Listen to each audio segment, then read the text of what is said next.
यो देशले सधैँ मागेरै गुजारा गर्नुपर्ने, अमेरिकाले दिन्छ ल्याऊ खाऊ, तिनीहरूले आफ्नो देशको राष्ट्रिय स्वार्थभन्दा पनि विदेशीहरूको स्वार्थमा केन्द्रित भएर निर्णयहरू गर्छन्। फुट्केको लागि रहेछ भन्ने कुरो जगजाहेर सबले बुझ्ने गरी छ कि छैन? अनि संसदले भनिसके हामीले छलफल गर्नै पाउँदैनौँ। हाम्रो लागि घृणाका पात्र हुन् ती मान्छे। एकदमै झुटो कुरा हो त्यो। जनताले अभिमत दिन्छन्, जनमत दिन्छन् भने, केपी ओलीको विचारलाई समर्थन गर्छन् भने त्यसलाई विरोध गर्न पाइन्छ र? जनताकै अदालत होइन त जाँच्नु पर्ने? जनताले गरेको फैसला नै निर्णय मान्नुपर्छ होइन र भनिया? जुन ताकतहरूलाई रोक्न संसारका ठुला ठुला शक्तिशाली राष्ट्रले पनि सक्दैनन्, यो नै पो समाप्तिको चाहिँ दिशातिर अग्रसर हुँदैछ कि? चित्त बुझाउने ठाउँ त काहीँ पनि छैन। नेपालमा आइएनजिओ एनजिओ कसरी खनिए, कसरी ल्याइयो, तिनीहरूको बोली तपाईँहरू कसरी कहाँ सुनिरहनु भएको छ? हतियारदेखि त्यत्रो सारा सम्पत्ति कहाँबाट एक्कासी त्यो प्राप्त भयो? देशको नीति निर्माण गर्ने तहमा हामी जस्ता देशभक्तहरू जानु पर्यो। हामी घटिया गए गुज्रेका राष्ट्रिय स्वार्थ र यो देशका सबै नागरिकहरूको हित चाहने मान्छेहरू नभएका हुन् त यो देशमा? यी ठुला भनिने यी गए गुज्रेका घटिया नेता जुन छन्, यिनीहरूको विरुद्धमा चुनाव लड्नु पर्यो, जित्नु पर्यो। जनताले विश्वास गर्छन्। प्रचण्डजी पनि घुमाइ घुमाइ त्यसो भन्दै हुनुहुन्छ। यी कुरालाई हेरेर के विश्लेषण गर्नु भएको छ? त्यो त्रास हो। अब गठबन्धन भन्न थाले, त्यसको अर्थ के? उहाँले फिस्सा हाँसेर के भन्नुभयो भने के चुनाव लड्नु, त्यसैले म त नउठ्नेमा पुगेँ। त्योभन्दा बाहेकको त कार्य गर्दै नहुने भयो। यो लहरले यी ठुला ठुला बनाउँदा यी सबैलाई सिध्याइदिन्छ। भुसको आगो जस्तो पार्टीभित्र पत पत पत। ल सोध्नुहोस्, गोबर खाएर बसेका ती कार्यकर्ता आज कहाँ छन्? यी मन्त्रीको पैसा लुकाइदिने मान्छेहरू खोज्नुहोस्। यही कामको लागि मान्छेले आफ्नो प्राणको आहुति दिएका हुन्। यिनीहरूभित्र विचारको छलफल भएको कहिले देख्नुहुन्छ? यिनै भतुवा विदेशीका दलाली गरेर खानेहरूका लागि, यसैका लागि हो। बताउनुहोस् न, मलाई चित्त बुझाउनुहोस्। स्वतन्त्रताको विद्रोह हुँदैन, स्वतन्त्र मान्छेको विद्रोह हुँदैन। तपाईँ एमालेको मतले चुनाव जितेर आएको माधव नेपाल छलेर ढाँटेर सभामुखले खुराफात गरेर पार्टी फुटाइदिएर अहिलेको सरकार बनेको होइन। अब दललाई विश्वास गर्ने मान्छे भनेको या व्यक्तिगत स्वार्थ उसलाई त्यसबाट फाइदा हुन्छ र अब यो लडाइँ भनेको स्वतन्त्रताको लडाइँ हो। त्यो देख्दाखेरि गगन थापाको यो मन यहाँभित्र दुख्नु पर्दैन? सम्माननीय प्रधानमन्त्री भनेर हामीले ग्रहण गर्नुपर्ने? त्यो फुट्केको लागि रहेछ भन्ने कुरो जगजाहेर सबले बुझ्ने गरी छ कि छैन? तर पनि उहाँहरू नीति सिद्धान्त क्रान्ति केही पनि छैन। सबै व्यक्तिगत लाभ। त्यो व्यक्तिगत लाभ भनेको तपाईँको मन्त्री भइसकेपछि मलाई भनिदिनुहोस् न, आजसम्म यो देशमा मन्त्री भएर निक्लिएको मान्छेले म जानुभन्दा अगाडिको मेरो मन्त्रालयको सिचुएसन यो थियो, मैले यति महिनाको अथवा यति वर्षको कालखण्डमा त्यहाँभित्र गरेको सुधार यो यो यो यो हो भनेर देखाओस् त। ल देखाओस्। के कुरा भयो? जम्मा जम्मी कमिसन, पैसा, भ्रष्टाचार, लुट भन्दा बाहेक मन्त्रीले गरेको कुनै पनि नयाँ काम मलाई देखाइदिनुहोस् त। छ? त्यसैले स्वतन्त्रताको आवश्यकता भयो। मैले भोलि जितेर गएँ, मैले चुनाव जितेर गएँ, जनताको मतले म जितेर गएँ भने मलाई कसैको दबाब हुन्छ? मलाई कसैले दबाब दिन सक्छ? मलाई जसले विश्वास गरेर आफ्नो मत दिएर पठाए, मेरो ती जनताको पक्षमा बोल्ने अधिकार मलाई कसैले कुण्ठित गर्न सक्छ? त्यसैले स्वतन्त्रताको कुरा। दलभित्र तपाईँको हो। त्यही संविधान सभालाई हेर्नुहोस्। संविधान सभामा यी दफावार छलफल भएर आजको संविधान बन्या हो। तपाईँलाई त्यस्तो लाग्छ? अनि संसदले भनिसके हामीले छलफल गर्नै पाउँदैनौँ।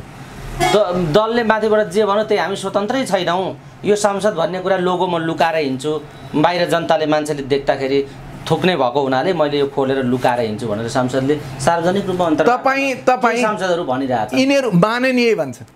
माननीय त्यो संसदको जब त्यो दृश्य सुरु हुन्छ, त्यहाँ बोल्न थालिसकेपछि सम्माननीय र माननीय, अरूले भन्नु माननीय र सम्माननीय भन्ने पद कसले दिने?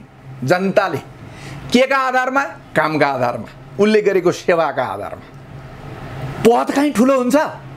पद ठुलो हुन्छ? उसको काम पो ठुलो हुन्छ त, उसले गरेको क्रियाकलाप पो ठुलो हुन्छ त, उसले जनताको जनसेवाका लागि के गर्यो भन्ने कुरा पो ठुलो हुन्छ त। जनताले भन्ने हुन्न हाम्रो लागि उहाँले चाहिँ यस्तो माननीय हुने काम गरिदिनु भयो। हाम्रो लागि घृणाका पात्र हुन् ती मान्छे। हरेक नागरिकका लागि आज संसदमा बसेका हरेक मान्छे चाहिँ साँच्ची भन्नुहुन्छ भने नालायक, गए गुज्रेका घटिया मान्छे भनेर हामी बुझ्छौँ। तर संसदभित्र माननीय भनिया छ। सब माननीयज्यूले के माननीयज्यूले अब यस्तो हाँसोको यो परिस्थिति कसले एउटा चिर्न सक्छ? तपाईँ दलभित्र आबद्ध भएर जानुहुन्छ भने त फेरि दलको भोलि त तपाईँले त्यो व्हिप त मान्नै पर्यो। नभए दलले बर्खास्त भन्दा यत्रो जनमतले भोट दिएर जितेर गएको मान्छे दलले खारेज भन्दा त खारेज हो कि होइन? त्यसैले तम शरणम प्रसादजी यो त्यस कारण स्वतन्त्र चाहियो भन्ने तपाईँको आवाज छ। यो एउटा पाटो छँदैछ। म अरू थप जोड्छु। अहिले अलिकति अहिलेको करेन्ट राजनीतिको विषयमा म तपाईँलाई डोर्याउन चाहन्छु।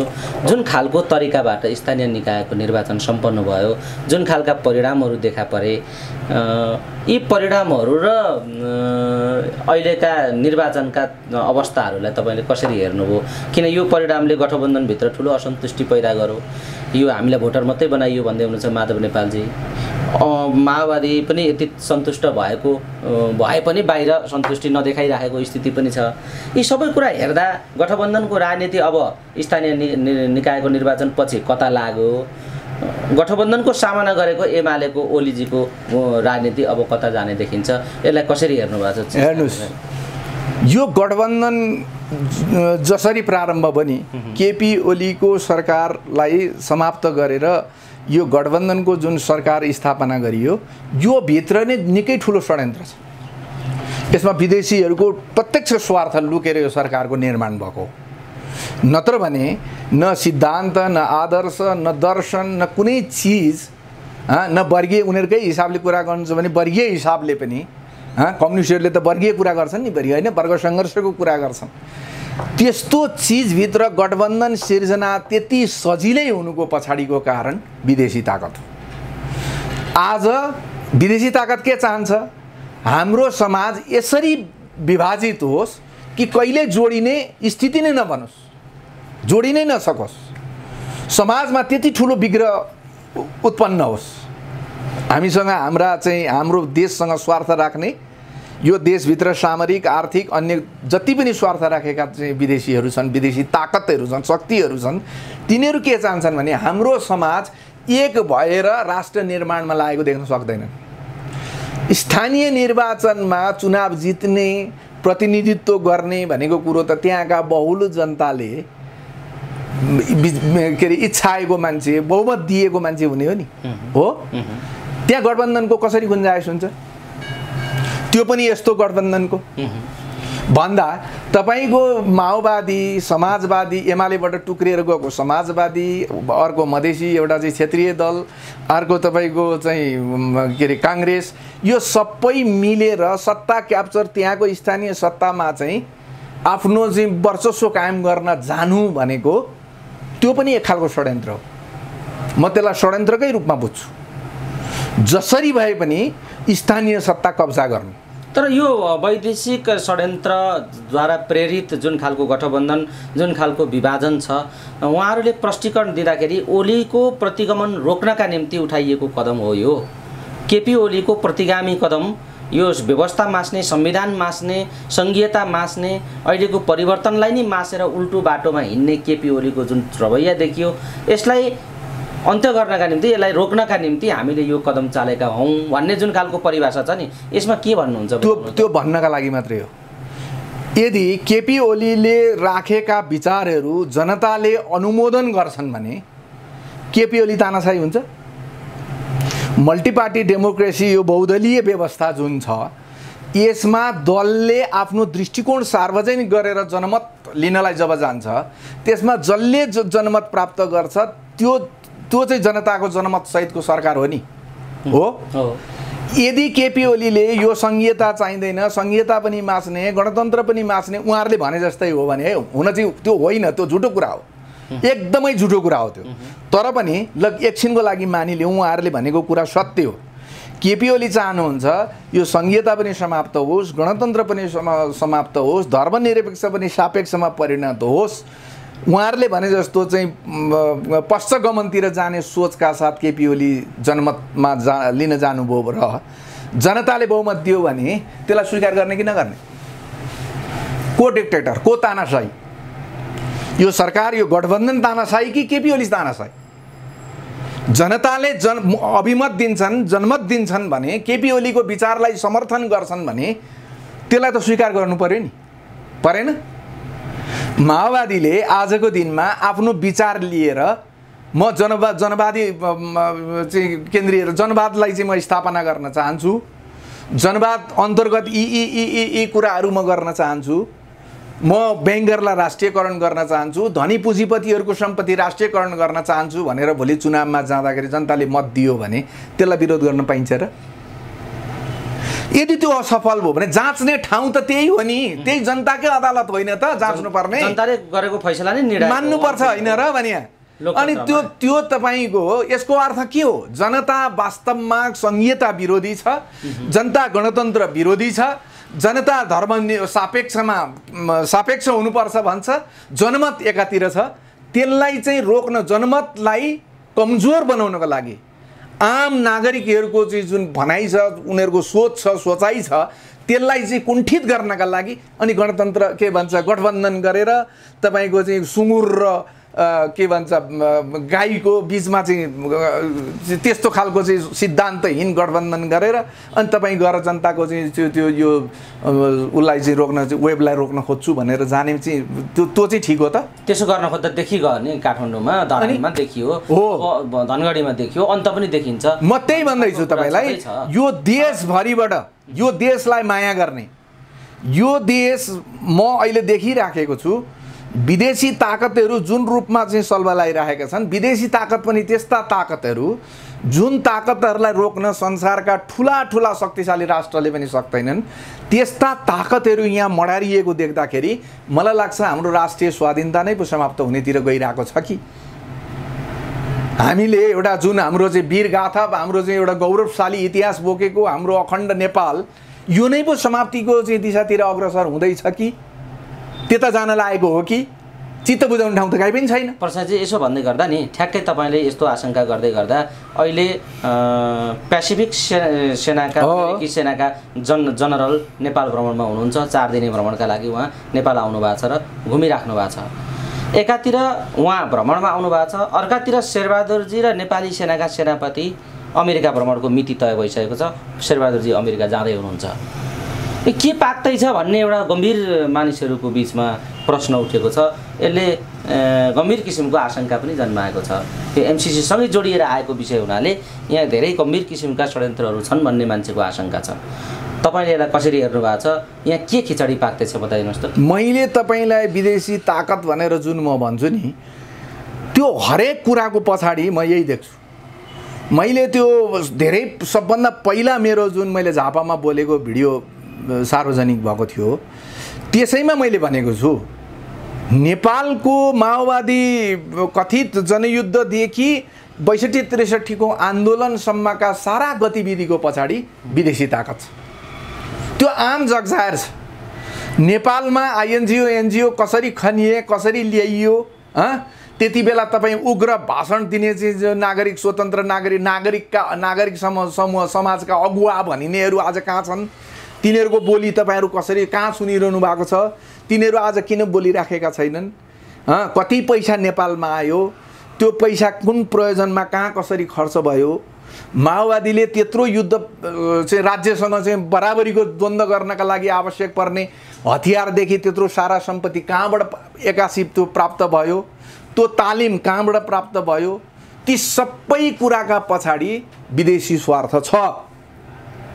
यो 100% सत्य कुरा हो। विदेशी स्वार्थमा केन्द्रित भए ती सबै चिज भएका हुन् र आज त्यही चिज तपाईँ चाहिँ बिस्तारै तपाईँ चाहे त्यो इन्डो पेसिफिक रणनीति अन्तर्गतका चाहिँ भ्रमणहरू भन्दै हुनुहुन्छ। अहिले एकजना जर्नलको अहिलेको चाहिँ भ्रमणको सन्दर्भमा तपाईँ कुरा उठाइरहनु भएको छ।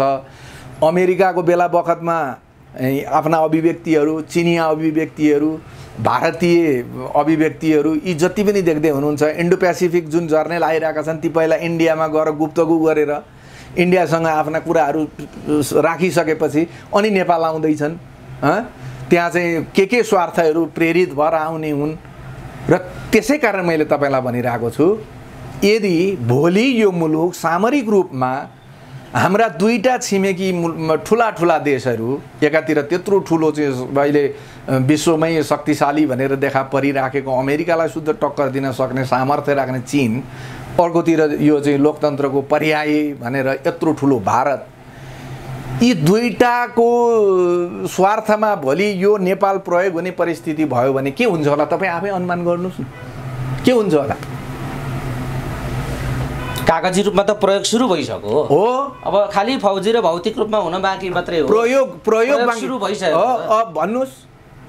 त्यसैले आज एकातिर ताइवानलाई अमेरिकाले उक्साइरहेको छ स्वतन्त्रताको लागि, चीनले अहिले भर्खरै म हेर्दै थिएँ यो भ्रमण त्यसैमा केन्द्रित हो हुनसक्छ। नत्र भने नेपाल जस्तो एउटा सानो यो देशमा एउटा चाहिँ इन्डो प्यासिफिक नै हेर्ने यो यो यो यो क्षेत्रको एउटा चिफ जर्नल यो नेपालमा आएर हाम्रा देशका चाहिँ कार्यकारी प्रमुखदेखि लिएर सबैलाई भेट्दैछ भने के का लागि भेट्दैछ त? के का लागि हो त? फेरि उहाँहरू जाने पनि के यो डकुमेन्टलाई पूर्णता दिनलाई हो? हुनसक्छ। अब त्यो त सबै हामी जस्तो नागरिकलाई कहाँ थाहा हुन्छ? त्यसैले त थाहा पाउने ठाउँमा जानु पर्यो। देशको नीति निर्माण गर्ने तहमा हामी जस्ता देशभक्तहरू जानु पर्यो। यो भोलि हाम्रा सन्ततिले हामीलाई सराप्ने दिन नआओस्। हिजोका पुर्खा हाम्रा चाहिँ बहादुर पुर्खाको इतिहास सम्झेर हामी त बाँच्यौँ, तर हामी नालायक, हामी घटिया गए गुज्रेका हामी भोलि पुर्खा जुन हुन्छौँ नि, हाम्रा सन्ततिहरूका लागि हामी चाहिँ नालायक र गए गुज्रेका मान्छेको रूपमा परिणत हुनु नपरोस्। त्यसको लागि यो स्वतन्त्र अभियान चलाऊ, देशभरि चलाऊ। यो देशप्रति निष्ठा राख्ने, यो देशलाई माया गर्ने, व्यक्तिगत स्वार्थभन्दा पनि समग्र राष्ट्रिय स्वार्थ र यो देशका सबै नागरिकहरूको हित चाहने मान्छेहरू नभएका हुन् त यो देशमा? आउनु पर्यो, खुलेर आउनु पर्यो, लड्नु पर्यो। यी ठुला भनिने यी गए गुज्रेका घटिया नेता जुन छन् यिनीहरूको विरुद्धमा चुनाव लड्नु पर्यो, जित्नु पर्यो। जनताले विश्वास गर्छन् यो मुलुकको अस्तित्व सङ्कटमा छ भन्ने कुरा हरेकलाई लागेको अवस्था छ। यिनीहरू अहिले त्यही सोचिरहेका छन्, हामीसँग पैसा छ, हामीसँग विदेशी ताकत छ, हामीसँग यो छ, त्यसैले हामी जित्छौँ। होइन, बालेनहरूको जितले के देखाइदिएको छ भने जनता सुसूचित भएका छन्। मैले मरुन्जेल चिच्चाइ तपाईँहरूसँग चाहिँ गरेका अन्तर्वार्ताहरूको के भन्छ यो परिणाम देखिन थाल्यो भन्ने मलाई लागेको छ। नागरिकमा एउटा चेतना सुझबुझ प्रारम्भ भएको छ। विदेशमा भेडा चराउँदै गरेको नेपालीको छोरोले पनि आफ्नो देश र आफ्नो देशको राष्ट्रियता र देशभक्तिको कुरालाई चाहिँ त्यहाँबाट आफ्ना बाबुआमाप्रति, आफ्ना घर छरछिमेकीप्रति सम्प्रेषण गर्न थाल्यो। अब भोट दिँदा यसरी दिनुहोस् भन्न थाल्यो। फलानालाई भोट दिनु भएन भने म आउँदिनँ घर फर्किएर भन्न थाले। ती विदेशमा बसेका हाम्रा छोराछोरीले पनि हामीलाई त्यो शिक्षा दिन थाले भनिसकेपछि हामीले बोलेको खेर गएको रहेनछ।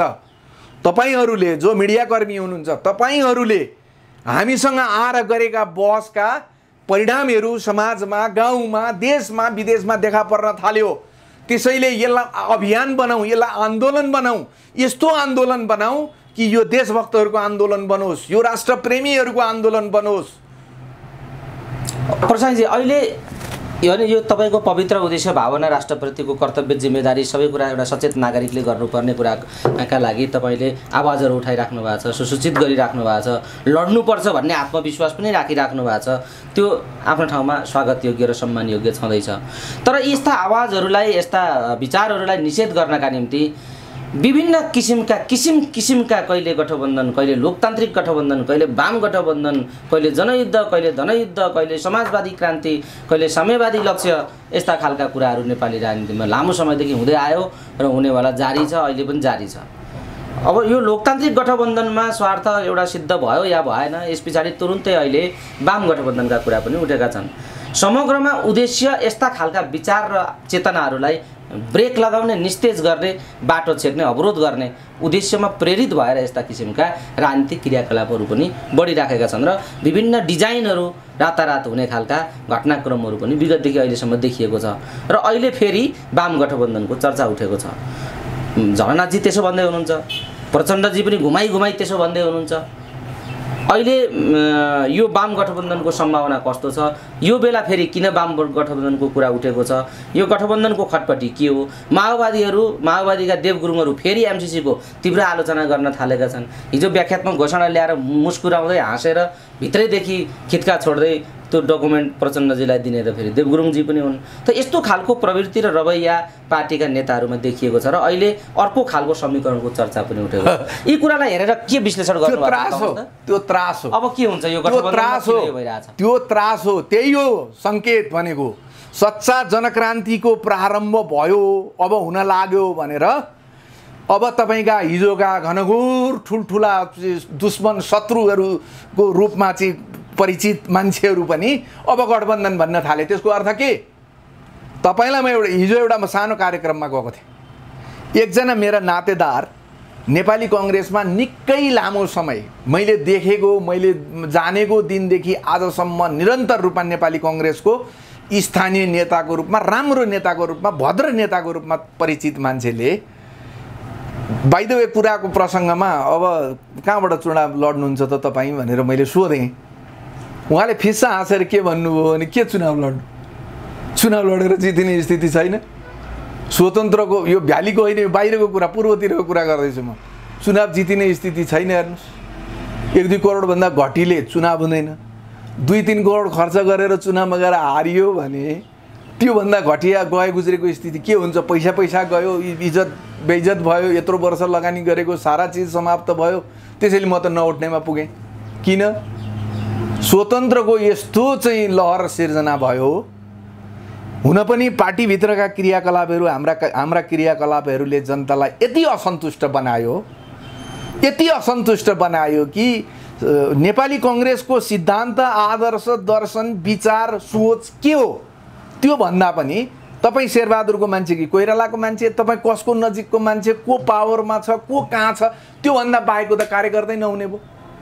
त्यो देखेर यति वितृष्णा चाहिँ अहिले उसमा जनतामा आयो कि यो विषयमा म चुनाव नलड्ने भएँ भन्नुभयो उहाँले। यो फ्याक्ट हो। यो त्यस्तो लहर हो नि, यो लहरले यी ठुला बनाउँदा यी सबैलाई सिध्याइदिन्छ। एकजना अर्को हुनुहुन्छ, नेपाली कङ्ग्रेसको केन्द्रीय सदस्य हुनुहुन्छ, युवा नेता हुनुहुन्छ। उहाँ प्रचण्डसँग बगावत गरेर चुनाव लड्ने पक्षमा हुनुहुन्छ। मेरो केही दिन अगाडि कुरा भएको छ उहाँसँग, हेर्नुहोस्। र मलाई लाग्छ उहाँ यदि साँच्चै बगावत गरेर चुनाव लड्ने परिस्थिति भने उहाँले चुनाव जित्नुहुन्छ, प्रचण्डलाई हराउन सक्नुहुन्छ।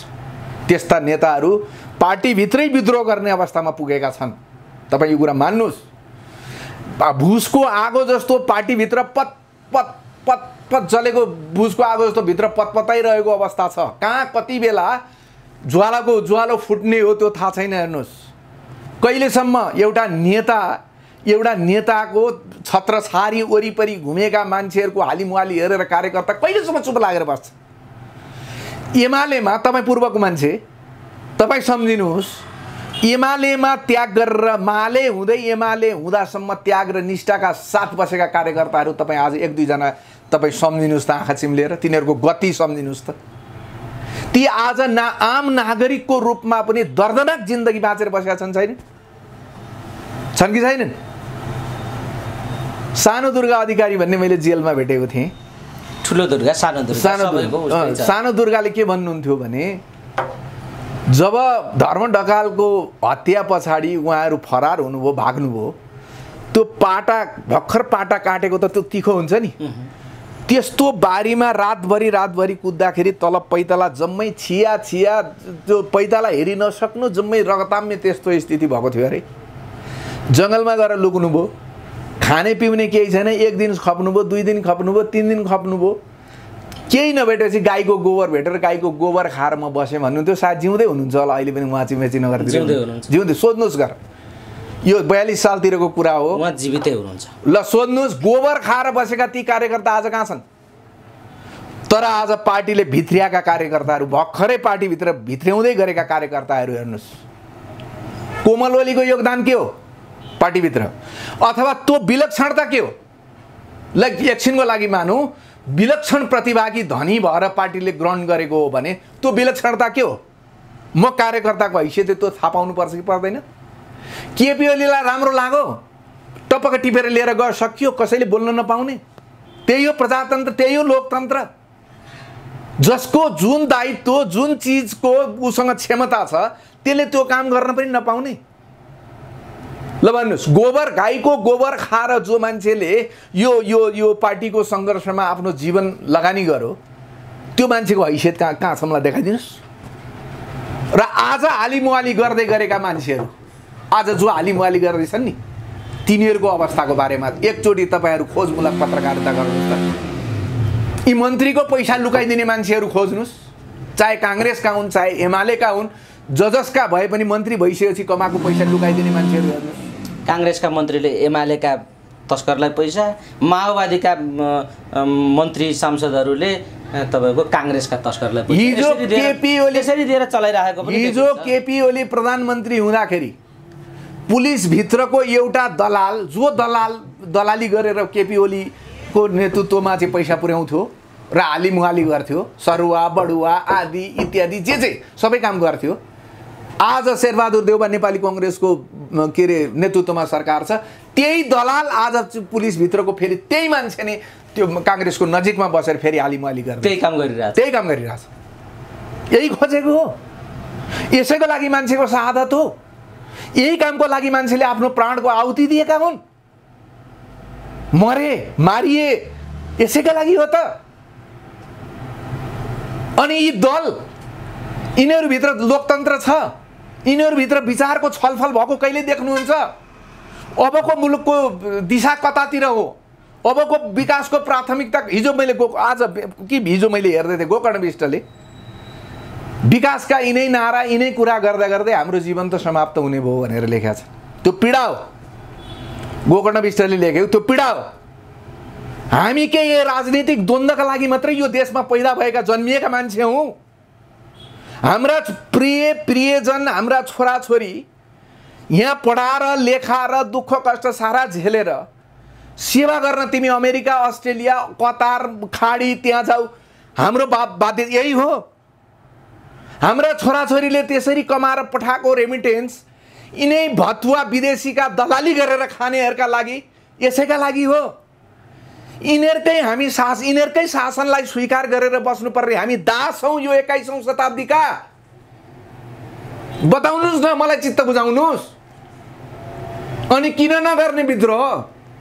स्वतन्त्रताको विद्रोह हुँदैन, स्वतन्त्र मान्छेको विद्रोह हुँदैन, दलीय विद्रोह हुन छोड्यो, दल समाप्त भएर गए, दलको जुन प्रावधान छ, कानुनी प्रावधान छ, त्यो चिज हुन छोड्यो। तपाईँ एमालेको मतले चुनाव जितेर आएको माधव नेपाल छलेर ढाँटेर सभामुखले खुराफात गरेर पार्टी फुटाइदिएर अहिलेको सरकार बनेको होइन।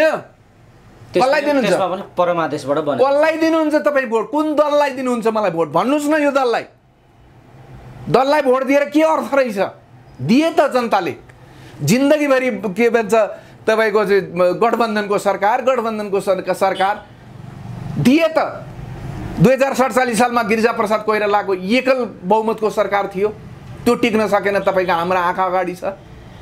आज केपी ओलीले त्यत्रो बहुमत पाएर आएको सरकार थियो, त्यो टिक्न नसकेको अवस्था छ। अब दलको के अर्थ? अब दललाई विश्वास गर्ने मान्छे भनेको या व्यक्तिगत स्वार्थ उसलाई त्यसबाट फाइदा हुन्छ र सहयोग गरिरहेको छ, मत दिन्छ। दललाई मत दिने मान्छे भनेको त्यही हो। अब यो लडाइँ भनेको स्वतन्त्रताको लडाइँ हो। प्रसादजी, हामी कुराकानीको अन्तिम चरणमा छौँ। तपाईँले एउटा गम्भीर विषय यहाँ प्रसङ्गवश निकालिदिनु भयो। शोषणको रूप अत्यन्त बढेर गएको छ।